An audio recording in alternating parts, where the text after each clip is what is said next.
Vamos abrir a Bíblia? Hoje nós finalizamos essa mensagem panorâmica, essa série panorâmica que fizemos na carta de Colossenses. Estamos finalizando hoje. A agenda é a seguinte: no próximo domingo, vamos fazer uma única mensagem, um único sermão, finalizando a série de 1 Coríntios. Uma mensagem que ficou faltando da série de 1 Coríntios, que interrompemos antes do Advento. Uma mensagem que julgamos ser importante, que trata de dons espirituais e outras particularidades da igreja. Então vamos finalizar 1 Coríntios na semana que vem, e hoje nós estamos finalizando essa série panorâmica do início do ano, que foi Reflexões em Colossenses.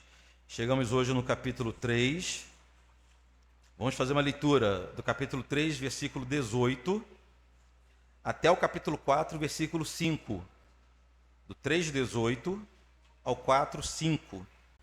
Diz assim a palavra de Deus: Esposas, sede submissas ao próprio marido, como convém no Senhor. Maridos, amai vossa esposa e não a trateis com amargura. Filhos, em tudo obedecei aos vossos pais, pois fazê-lo é grato diante de Deus. Pais, não irriteis os vossos filhos, para que não fiquem desanimados. Servos, obedecei em tudo o vosso Senhor segundo a carne, não servindo apenas sob vigilância, visando tão somente agradar a homens, mas em singeleza de coração, temendo ao Senhor. Tudo quanto fizerdes, fazei-o de todo o coração, como para o Senhor e não para homens, cientes de que recebereis do Senhor a recompensa da herança. A Cristo, o Senhor, é que estáis servindo, pois aquele que faz injustiça receberá em troco a injustiça feita, e nisto não há acepção de pessoas. Versículo 1 do capítulo 4. Senhores, tratai os servos com justiça e equidade, certos de que também vós tendes Senhor no céu. Perseverai na oração, vigiando com ações de graça, suplicando ao mesmo tempo também por nós, para que Deus nos abra a porta à palavra, a fim de falarmos do mistério de Cristo, pelo qual também estou algemado, para que eu o manifeste como devo fazer. Portai-vos com sabedoria para os que são de fora, aproveitai as oportunidades. A vossa palavra seja agradável, temperada com sal, para saberdes como deves responder a cada um. Somente até aqui. Pai querido, acabamos de fazer mais uma vez a leitura de um pequeno trecho da palavra de Deus aqui nessa manhã, e agora nós clamamos pela atuação do Espírito Santo, nos trazendo a iluminação necessária para que consigamos compreender a Tua vontade revelada, Pai. Em nome do Senhor Jesus. Amém. Queridos, já aprendemos que nessa carta, Paulo, ele ensina os cristãos como viverem a vida prática cristã. A carta aos Colossenses não é apenas uma carta teórica. Vimos isso semana passada. Traz aplicações práticas, lições práticas, para que cada crente saiba como viver sua vida cristã. Nós já aprendemos aqui, por exemplo, que o verdadeiro cristão, ele vive em santidade e ele pratica as boas obras, não para agradar o Senhor e não para alcançar a graça de Deus, muito menos para se ligar em Jesus, para estar ligado em Cristo.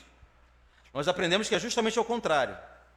Aprendemos que é justamente a nossa união com Cristo que vai redundar em boas obras.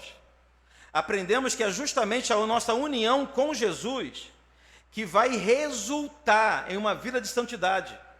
Isso é importante porque, para os irmãos da igreja da cidade de Colosso, e para muitos de nós, é ensinado de que precisamos nos esforçar com ações práticas de boas obras e até com alguns exercícios de práticas espirituais para alcançarmos, na força da nossa boa vontade, com nossa força de vontade, uma vida de santidade e uma vida junto a Jesus. Aí, o apóstolo Paulo nos ensina que é o contrário. O apóstolo Paulo nos ensina que nós não vencemos os nossos vícios para nos aproximarmos de Cristo. Não. É estar ligados a Cristo que nós venceremos os nossos vícios. Porque nós não conseguimos vencer os nossos vícios sozinhos. Nós não conseguimos vencer a nossa carne sozinho. Nós não conseguimos vencer o pecado sozinho. Por isso nós carecemos, em primeiro lugar, de uma ação do Espírito Santo em nossa vida, nos unindo a Jesus, para a partir dessa união, nós termos forças, ainda temos responsabilidade. Não é no passe de mágica. Isso não significa que, a partir do momento, ou do exato momento, que eu me uni a Jesus, automaticamente estarei livre dos meus pecados. Não. Nós vimos nessa carta que Paulo nos dá uma ordem: fazei morrer, pois, a vossa natureza carnal. Os que estão unidos com Cristo devem se esforçar, agora sim, para fazer morrer a sua natureza carnal. Qual é a diferença? É que não é a nossa força que vence o nosso pecado. É a graça do Senhor quem vai nos habilitar para vencermos o nosso pecado. Até aqui isso aqui ficou muito claro, até esse ponto, essa lição ficou muito clara para a gente. Mas Paulo, ele continua, avança, e ele parte para a última parte. Ele segue para a última parte de sua carta aos Colossenses, nos ensinando a colocar em prática tudo aquilo que ele ensinou por toda a carta. É aquele momento do sermão que nós chamamos de aplicações finais, não é verdade? Depois da gente ouvir a doutrina bíblica, da gente entender o relato bíblico, a gente pensa o seguinte: e daí? O que é que eu faço sabendo disso tudo? Paulo, ele faz as aplicações finais, aqui no final da carta aos Colossenses. Em primeiro lugar, Paulo apresenta os deveres familiares do cristão. Enfim, sabendo tudo que eles aprenderam até então, como que eu vou ser cristão agora, em primeiro lugar, dentro da minha casa? É interessante Paulo começar pela família, por quê? Porque nós sabemos que o que o apóstolo estava fazendo, escrevendo aos Colossenses, era ensinar a igreja lições ou doutrinas para combater forte heresia que já pairava, até dominava muitos irmãos. A igreja estava se enfraquecendo doutrinariamente. A igreja estava se enfraquecendo teologicamente. E na hora de fortalecer, depois de dar todo o aspecto doutrinário, Paulo trata, em primeiro lugar, das famílias. Provavelmente, por ele entender que famílias fortes faz uma igreja forte. Famílias saudáveis faz uma igreja saudável. Homens e mulheres iniciam a sua espiritualidade ou têm o fundamento da sua prática espiritual, não é no culto de domingo, mas é dentro de casa. É dentro de casa que nós temos nossos grandes desafios. É dentro de casa que nós somos desafiados diariamente, o tempo todo, a permanecermos firmes em Jesus, dando um testemunho de um bom cristão. É dentro de casa. Por isso que nós temos o costume de dizer que o nosso primeiro rebanho é a nossa família. Tanto é que a forma como eu apacento a minha família, que me habilita ou não a apacentar os irmãos, e não ao contrário. A Bíblia exige, em primeiro lugar, que eu apacente bem a minha família, para só então pensar em apacentar outras famílias. Paulo tem essa preocupação de tratar das famílias com lições práticas, para ninguém dizer que não entendeu. Porque às vezes acontece isso, né? O aspecto doutrinário, a lição, a pregação foi uma bênção, mas você sai daqui fingindo que não foi contigo, que foi com outro irmão. O marido jura que foi só para a esposa a mensagem e vice-versa. Aí, para evitar esse problema, Paulo vai individualizar as lições práticas. Olha no versículo 18. Como primeiro vem as damas, Paulo primeiro trata das mulheres. No versículo 18. Esposas, sede submissas ao próprio marido, como convém no Senhor. Queridos, a ordem de Paulo é para que as mulheres da igreja compreendam que é próprio de uma serva do Senhor ser submissa ao seu marido. Nós hoje já falamos isso aqui com muita tranquilidade, porque nós passamos por essa lição na exposição de 1 Coríntios, vocês lembram? Nós tratamos muito dessa questão da submissão quando passamos por 1 Coríntios. 1 Coríntios capítulo 11, versículo 3 diz assim: quero, entretanto, que saibais ser Cristo o cabeça de todo homem, e o homem o cabeça da mulher, e Deus o cabeça de Cristo. Já na carta aos Efésios, capítulo 5, versículo 22, Paulo escreveu o seguinte: mulheres, sejam submissas ao seu próprio marido como no Senhor. A ordem aos Efésios foi idêntica à ordem de Paulo aqui aos Colossenses. Já aprendemos, queridos, que essa sujeição descrita na Bíblia não tem relação nenhuma com dignidade, nem com importância e nem com mérito. Quando passamos lá na primeira carta aos Coríntios, nós vimos que o Senhor estabelece uma submissão apenas por uma questão de ordem, não de dignidade. Em hipótese alguma, podemos imaginar que os homens são mais dignos diante de Deus do que as mulheres, mais habilidosos, melhores, têm mais valor do que as mulheres. Não é isso. A prova, e nós vimos isso em 1 Coríntios, de que a submissão, a sujeição, não tem relação nenhuma com dignidade e valor, é que, segundo a palavra de Deus, o Deus Filho é submisso ao Deus Pai, e ambos são igualmente Deus em glória, em majestade, em poder, em eternidade. Não há diferença do Deus Pai para o Deus Filho. Mas a Bíblia diz, no texto que nós lemos, de 1 Coríntios, que o filho se sujeita ao pai. O pai é o cabeça do filho. E o pai é melhor do que o filho? Na Trindade? Não é. O pai é mais santo do que o filho? Não é. O Deus Pai é mais Deus do que o Deus Filho? Não é. Mas há uma divisão, tecnicamente a gente chama de econômica, né? Há uma divisão ali de missão, há uma divisão de tarefas em que um se submete ao outro. Assim também é a submissão descrita na palavra de Deus quando fala do casal bíblico. O objetivo dessa regra divina não é colocar a mulher em uma posição de inferioridade.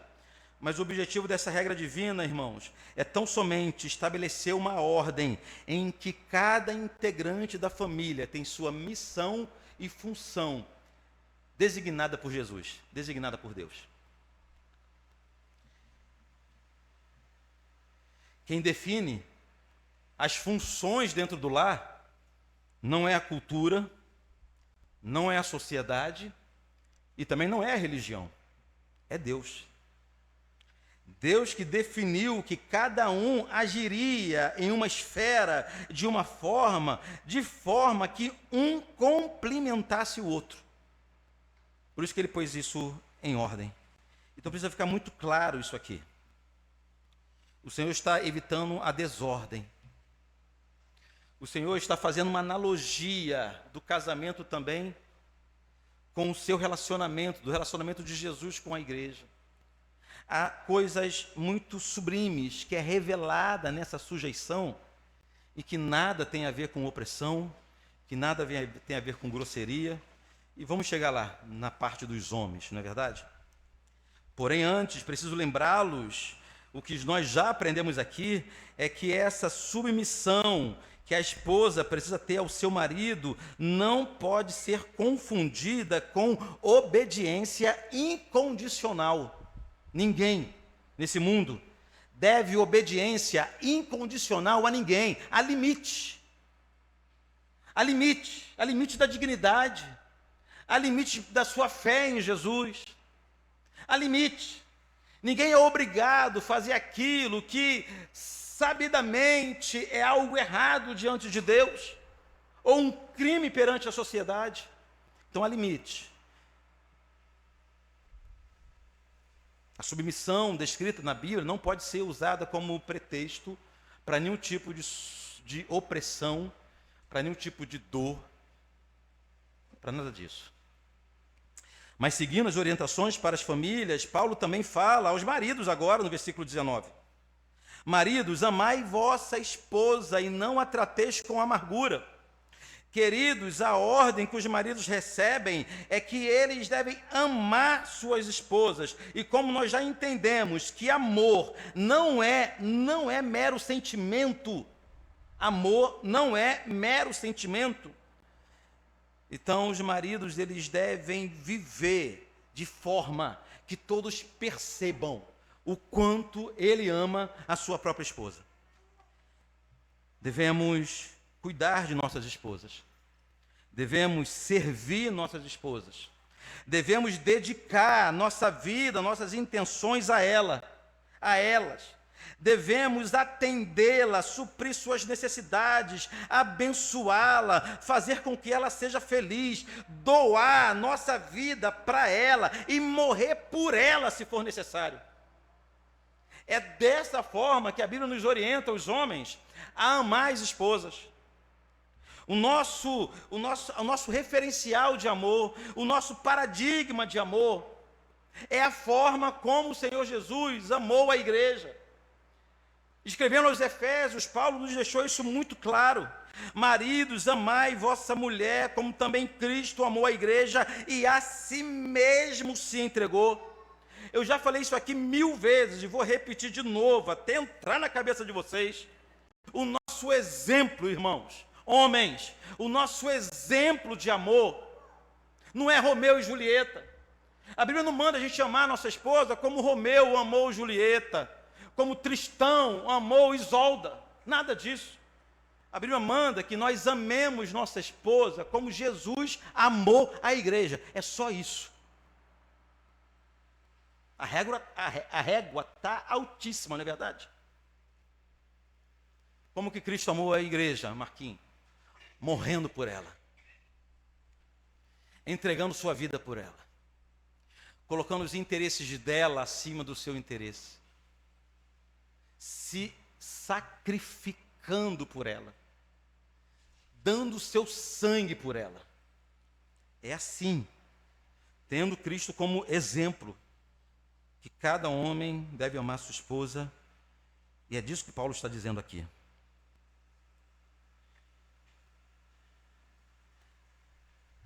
Além de amar como Jesus, a ordem de Paulo aqui no versículo 19 é que os maridos não tratem suas esposas com amargura. Aí eu te peguei, fala a verdade.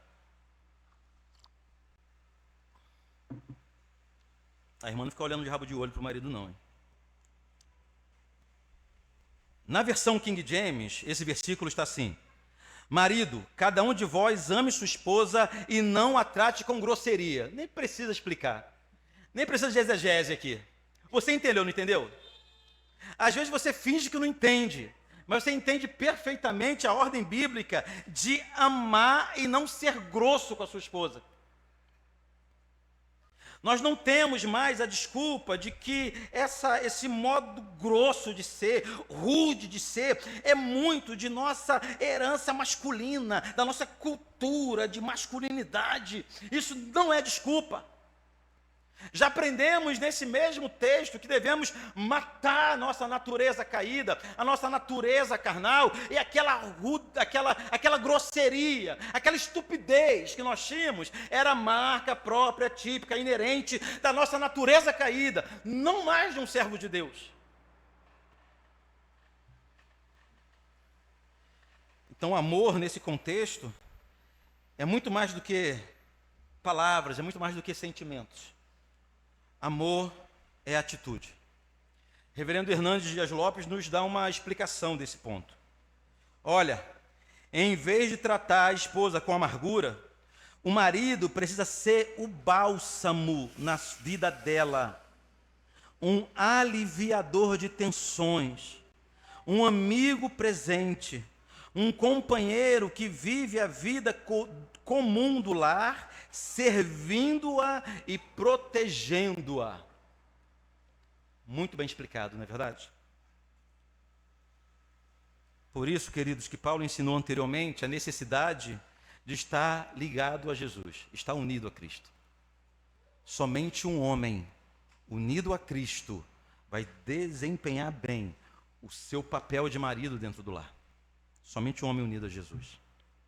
Paulo segue cuidando da família, depois de falar aos pais, agora ele fala aos filhos no versículo 20. Filhos, obedecei a vossos pais, pois fazê-lo é grato diante de Deus.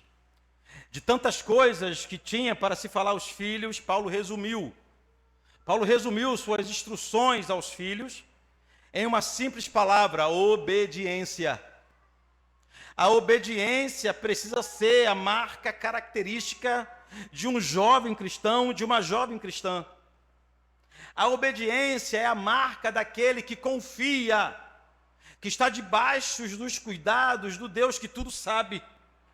A obediência é a marca daquele jovem, daquela jovem que sabe que os seus pais têm muito mais experiência do que ele. A obediência, o chamado à obediência, é um chamado à confiança. Paulo nos dá um único motivo, porém forte o suficiente, para que nós, filhos, sejamos obedientes aos nossos pais. E o motivo que Paulo nos dá é: pois fazê-lo é grato diante do Senhor. Ou, em outras palavras, o Senhor se agrada disso. O Senhor fica feliz com isso. Você quer ter certeza que Deus está feliz com a sua vida, está se agradando com a sua vida? Desenvolva a obediência como marca central da sua existência. Jovens, filhos e filhas.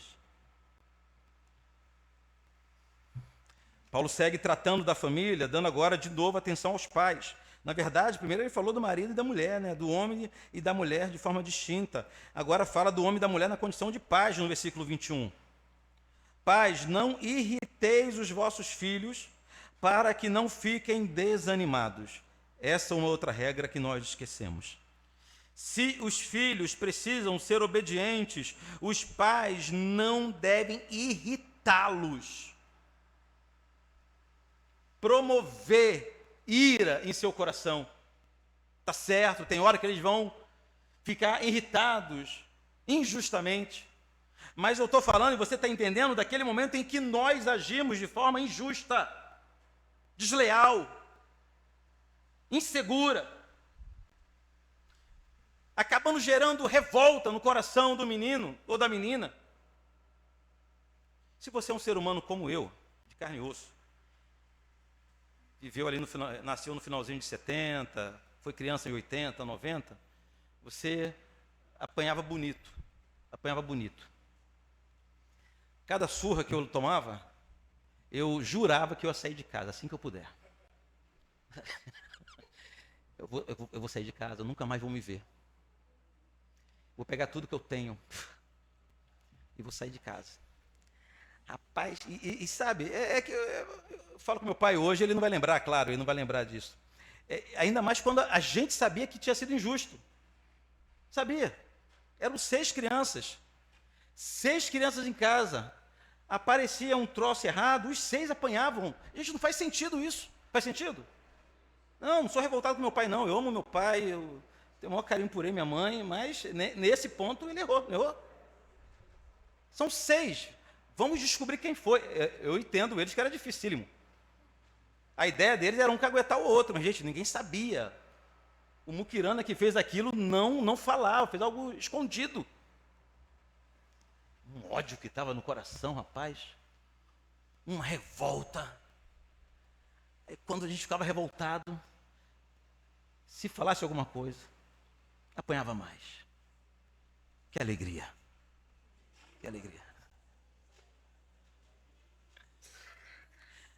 Hoje a gente pode brincar com isso, mas o perigo de cometer uma injustiça é justamente nós escorregarmos nesse mandamento aqui de Deus, de não irritar os filhos. Mais uma vez, eu cito o reverendo Hernandes, que ele nos dá 8 formas que nós temos de irritar os nossos filhos. Primeiro, quando não há coerência, falamos uma coisa e vivemos outra. Quando não há regras claras. Quando não há diálogo, quando há injustiça, quando os pais não têm tempo para ouvir, quando despertam ciúmes e comparações indevidas, quando os pais vivem em conflito e, por fim, quando são duros demais ou permissivos demais. Eu sei, irmãos, que é uma dificuldade. É uma dificuldade a gente acertar a forma correta de corrigi-los. É uma dificuldade. De vez em quando eu fico naquela dúvida, se eu pego o Arthur, coloco ele no tronco e dou chibatada, ou se eu passo a mão na cabeça e falo, filho, cuidado, tal, não é assim que se faz, não. A gente fica com essa dúvida. Se vai pesar demais a mão, ou se vai pesar de menos a mão. Qual é a solução, irmãos? Para os pais estarem unidos a Jesus. Um pai e uma mãe unidos de verdade a Cristo. saberão como se conduzir em cada momento de incerteza como esse. Podemos então concluir, queridos, que uma família bíblica é composta por mulheres que se submetem e compreendem o que é a submissão, homens que amam e se sacrificam, e filhos que obedecem, e pais sábios.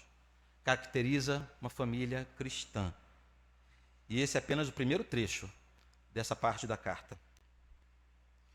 A segunda parte dessa despedida de Paulo vai do versículo 22 do capítulo 3 até o primeiro versículo do capítulo 4, quando Paulo trata dos deveres sociais do cristão. Como deve viver o cristão na sociedade.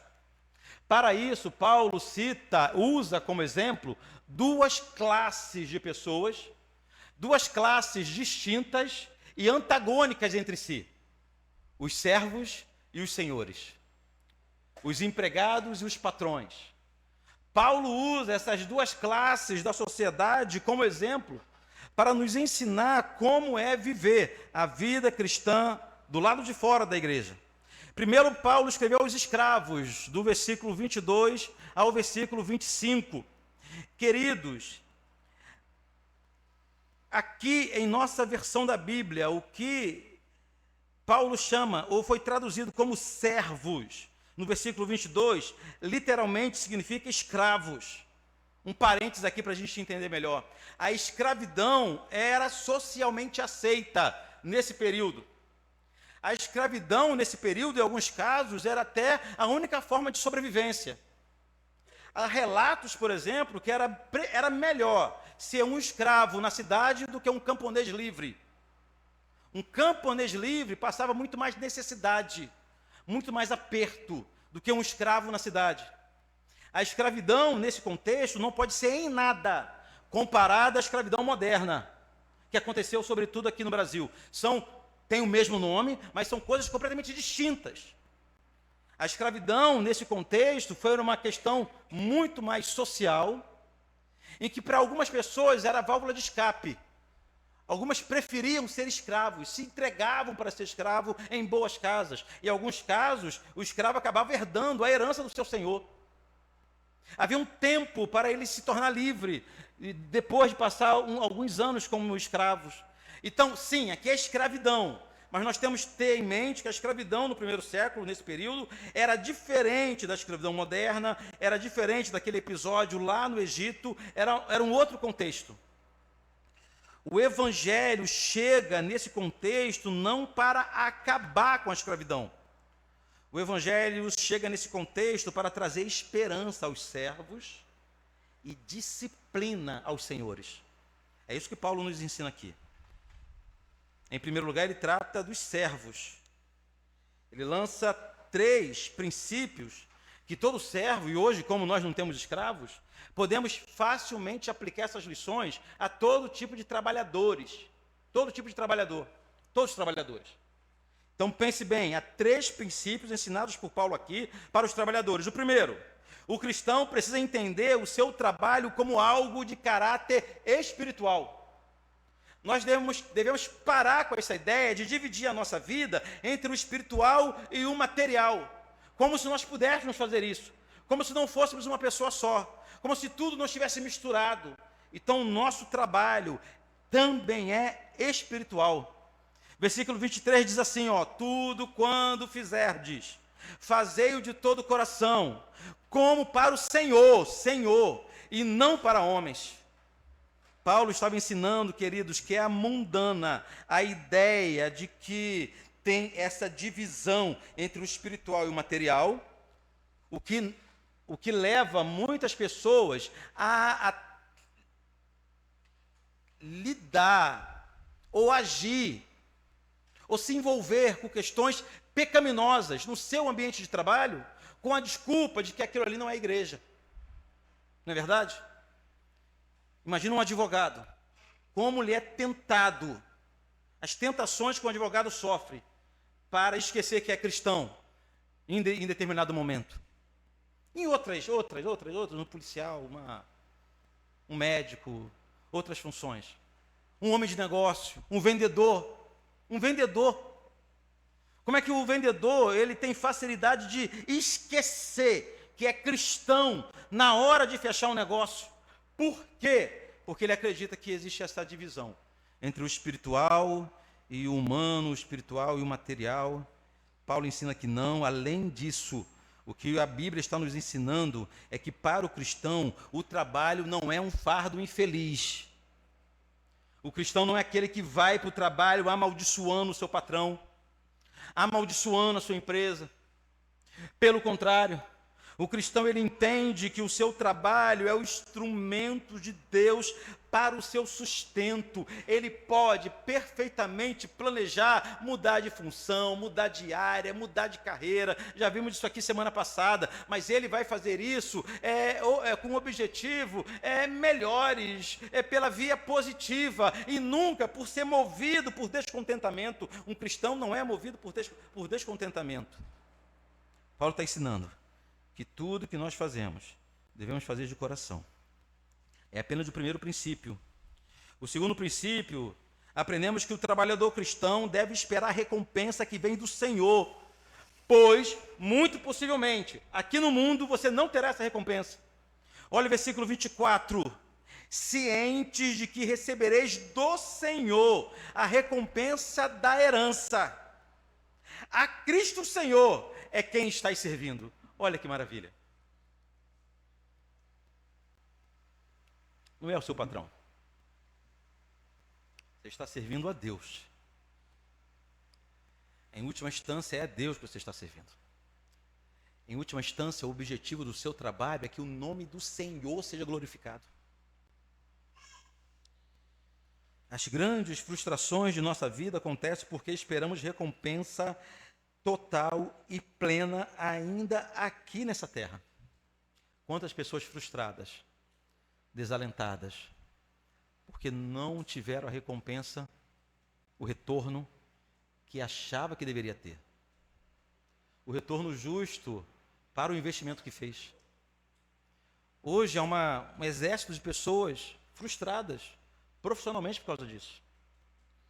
Esperava que a recompensa viesse em forma de promoção, de dinheiro, de uma vida estável, no lugar de esperar do Senhor a justa recompensa no tempo certo. Terceiro princípio para o trabalhador cristão. O cristão deve esperar somente pela justiça no dia do juízo. É possível que você não veja justiça se concretizar na sua vida aqui nesse mundo. É possível. Não estou falando que é impossível. É possível que isso aconteça. Por isso que nós esperamos que justiça plena seja apenas no dia do juízo. Versículo 25. Pois aquele que faz injustiça receberá o troco à injustiça feita, e nisto não há acepção de pessoas. A justiça do Senhor é democrática. Quando alcança, vai alcançar todos. Da mesma forma. Depois de falar aos servos, Paulo seguiu falando aos senhores, aos patrões. Já no capítulo 4, do versículo 1. Senhores, tratai os servos com justiça e com equidade, certos de que também tendes um Senhor no céu. Paulo combateu a exploração com uma forte exortação. Eis um sério alerta, irmãos, para cada patrão, para cada chefe, para cada supervisor, para cada encarregado. Há um Senhor acima de vocês.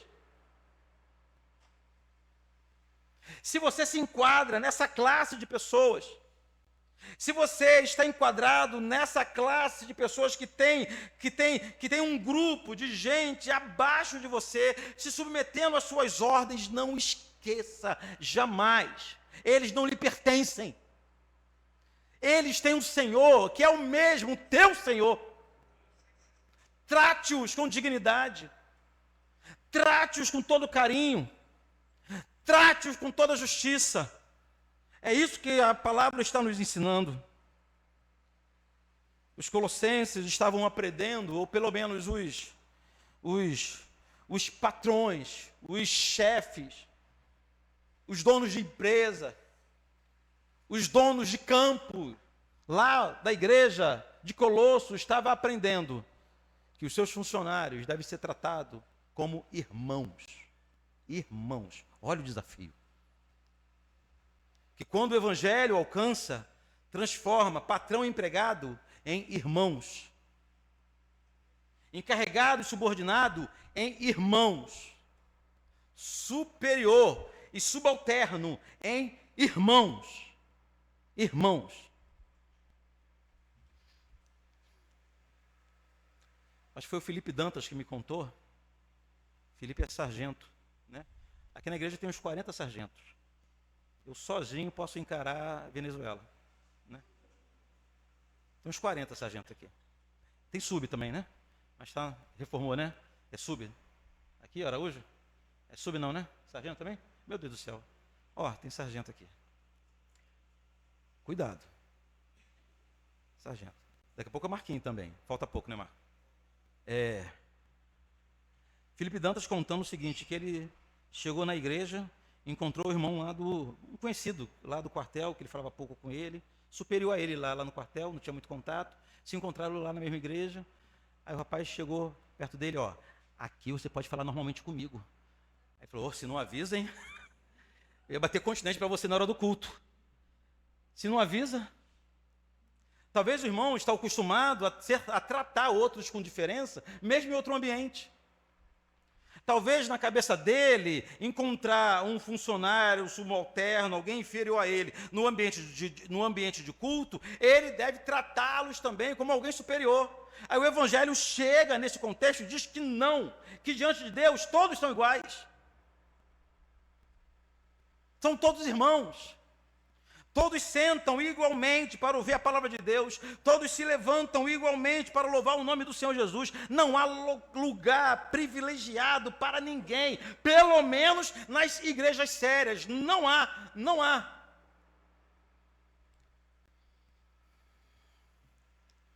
Mas esse é apenas o segundo aspecto dessas lições práticas de Paulo. Ele tratou da família, tratou do aspecto social, dando os patrões e empregados como exemplo, e no final ele conta, ele fala, ele trata dos deveres eclesiásticos do cristão, os deveres do cristão no corpo de Cristo, no corpo de Deus, na igreja.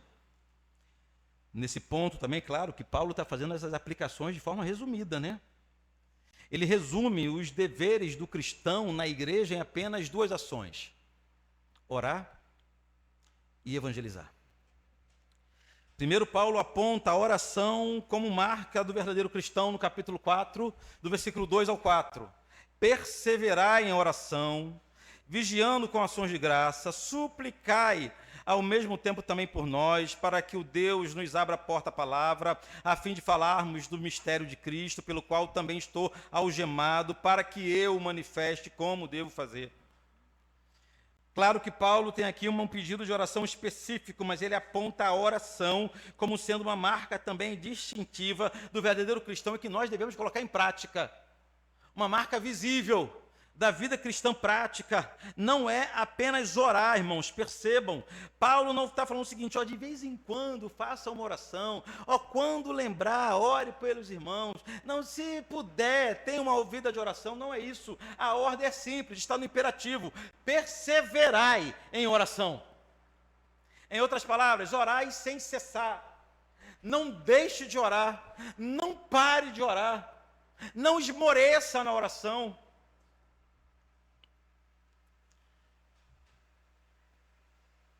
A oração, queridos, é a evidência de que nós já entendemos de que nós não podemos resolver tudo sozinho.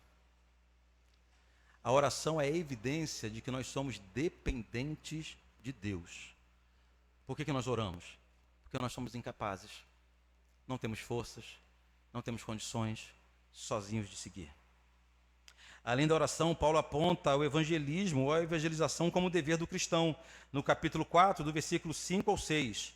Portai-vos com sabedoria para os que são de fora. Aproveitai as oportunidades. Olha, aproveitai as oportunidades. A vossa palavra, está falando da pregação, né? A vossa palavra para os que são de fora, a vossa palavra seja sempre agradável, temperada com sal, para saberdes como deves responder a cada um. Ou seja, pregar a palavra é o que se espera de todo cristão. Paulo está dizendo que todo crente necessariamente também é um pregador, aproveitando as oportunidades. Olha, sempre que tem chance, sempre que tem oportunidade, pregar a palavra de Deus para quem você pode, e ele nos ensina ainda como devemos pregar. Primeiro, portai-vos com sabedoria para os que estão de fora, ou seja, devemos dar um bom testemunho também. Devemos ser sábios no nosso trato com eles. Aproveitar as oportunidades, ou seja, sempre que possível. Não desperdice uma chance de pregar, de falar de Cristo para alguém.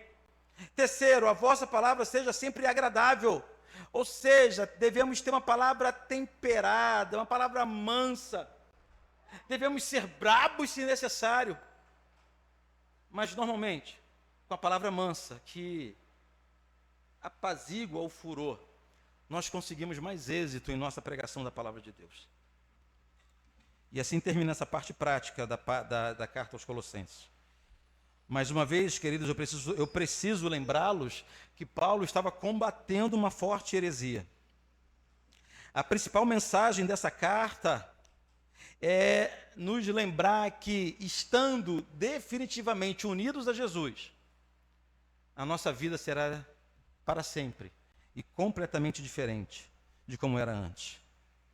Mas eu volto a lembrá-los, tudo inicia quando levanta a mão, quando passa pelas águas do batismo, quando chora no meio de uma canção. Não, tudo inicia a partir do momento que você se uniu a Jesus.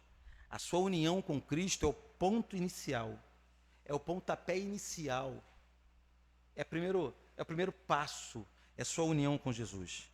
Sem essa união com Cristo, nada será possível. Nada será possível. Somente uma mulher unida a Jesus é capaz de entender o princípio da submissão bíblica, que a vida não é uma guerra dos sexos, que homens e mulheres não são concorrentes, que marido e esposa não são rivais, mas que se complementam na missão principal, que é louvar a Deus. E mesmo se ela tiver que viver uma luta sozinha, não fará nada como se tivesse em uma batalha pessoal para provar ao mundo o próprio valor. Não. Mas lutará sempre para que o nome de Jesus seja glorificado em sua vida. Mas somente uma mulher ligada a Jesus. Somente um homem ligado ou unido a Jesus tem condições de entender e atender o seu chamado no lar. Somente um homem unido a Jesus tem condições de entender que precisa amar com amor sacrificial, que deve à sua esposa e aos seus filhos verdadeira devoção, que deve viver por eles e, se necessário for, morrer por eles, guardá-los, protegê-los com a própria vida, se for necessário. Mas somente um homem unido a Jesus é habilitado para isso. É habilitado para isso. Somente filhos unidos a Jesus podem compreender o privilégio da obediência. E como isso agrada a Deus. E como isso traz segurança para a sua vida. Mas não adianta. Sem Jesus é impossível entender isso. Somente pais unidos a Jesus são capazes de educar seus filhos de forma digna, justa, amável, da forma que a Bíblia nos ordena. Somente um trabalhador unido a Jesus é capaz de entender que precisa trabalhar de boa vontade, não de aparência, sem preguiça, enfrentando até grandes dificuldades, com a esperança focada, voltada na eternidade e não nessa terra. E somente patrões unidos a Jesus são capazes de tratar seus funcionários como irmãos em Cristo, de forma digna, justa e generosa. Observamos. Por isso que o o mundo precisa e o que o Evangelho propõe não é uma guerra de classes, não é uma luta de classes, não é uma guerra de sexos, não é isso. O que o Evangelho propõe é uma transformação de vida. O que você precisa é estar unido a Jesus. O que o teu marido precisa é unir-se a Cristo. O que o teu filho precisa é ser mais cristão. O que o teu patrão precisa é encontrar Cristo em sua vida.